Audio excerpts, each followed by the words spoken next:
యేసుక్రీస్తు నామములో పరిశుద్ధాత్మ ఆశీర్వాదమును ప్రతిరోజు పొందుకుంటున్న ప్రతి ఒక్కరికి హృదయపూర్వక వందనాలు తెలియజేస్తూ ఉన్నాను. ఈరోజు పరిశుద్ధాత్మ దేవుడు మనకిస్తూ ఉన్న వాగ్దానము దావీదు రాసిన కీర్తనలు 142 అధ్యాయము 1 వచనము. నేను ఎలుగెత్తి యెహోవాకు మొరపెట్టుచున్నాను, ఎలుగెత్తి యెహోవాను బ్రతిమలాడుకొనుచున్నాను. బహు వినయముగా ఆయన సన్నిధిని నేను మొరపెట్టుచూ ఉన్నాను. నాకు కలిగిన బాధ ఆయన సన్నిధిని తెలియచెప్పుచూ ఉన్నాను. చూడండి ఎంత గొప్ప మరి యొక్క మాటలు వింటుంటేనే మన హృదయంలో నిజంగా అటువంటి మొరపెట్టే రీతిలో ఉండాలి అనిపిస్తూ ఉంది. మొరపెట్టుట, ప్రలాపించుట, వెలుగెత్తి యెహోవాకు మొరపెట్టుట.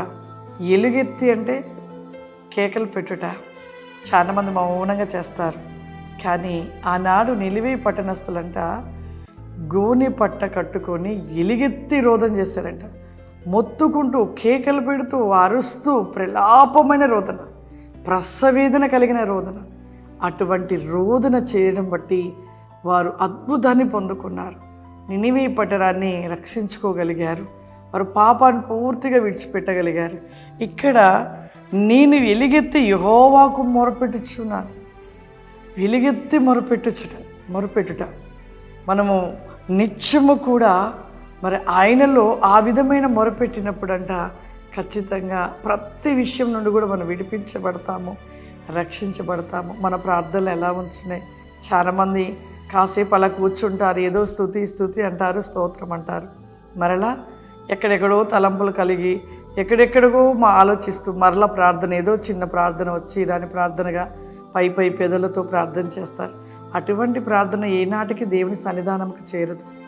నువ్వు ప్రార్థిస్తున్నావంటే నువ్వు హృదయం తెరవబడాలి, నీ మొర దేవునికి వినపడాలి అంటే నువ్వు ఖచ్చితంగా నువ్వు ప్రార్థించే విధానము దేవునికి ఎలా అంటే పరిపూర్ణమైన రీతిని కలిగి నీవు వెలుగెత్తి రోదన చేయాలి, ప్రలాపించాలి. ఆనాటి కాలంలో మరి ఉంటున్న ప్రవక్తలైన వారు, ఆనాటి కాలమున భక్తులు, వారి యొక్క ప్రార్థనలు ఎలా ఉండేటి అంటే గోనెపట్ట కట్టుకొని వెలుగెత్తి రోదన చేసేవారు, ప్రలాపమైన కన్నీటితో రోధించేవారు. ఒక బిడ్డ చనిపోయినప్పుడు ఎలా ఏడుస్తూ ప్రార్థన చేస్తామో అలా ప్రార్థిస్తూ ఉండేవారు. అటువంటి ప్రార్థనకు దేవుడు ఖచ్చితంగా ప్రతిఫలం ఇస్తాడు. కాబట్టి మన ప్రార్థన కూడా అలా నిలిచి ఉన్నప్పుడు ప్రతిఫలాన్ని పొందుకుంటాము. దేవుడు దీవిస్తాడు, ఆశీర్వదిస్తాడు. ప్రార్థన చేసుకుందాం. దయగల తండ్రి, నీకు వందనాలు చెల్లిస్తున్న పరిశుద్ధాత్ముడా, ఈ దినము నాయన పరిశుద్ధాత్మ ఆశీర్వాదం ఎంతమంది బిడలు చూస్తూ పొందుకుంటున్న ప్రతి బిడను మీరు దీవించండి, ఆశీర్వదించండి. నీ యొక్క ప్రతి నీకమైన కృప, ఆశీర్వాద వేకమైన మీ దీవెనలు ప్రతి రికాసమును దయచేయమని యేసు నామం నడుచుకున్నాను తండ్రి. ఆమేన్. God bless you. దేవుడు మిమ్మల్ని దీవించుగాక. ఆమేన్.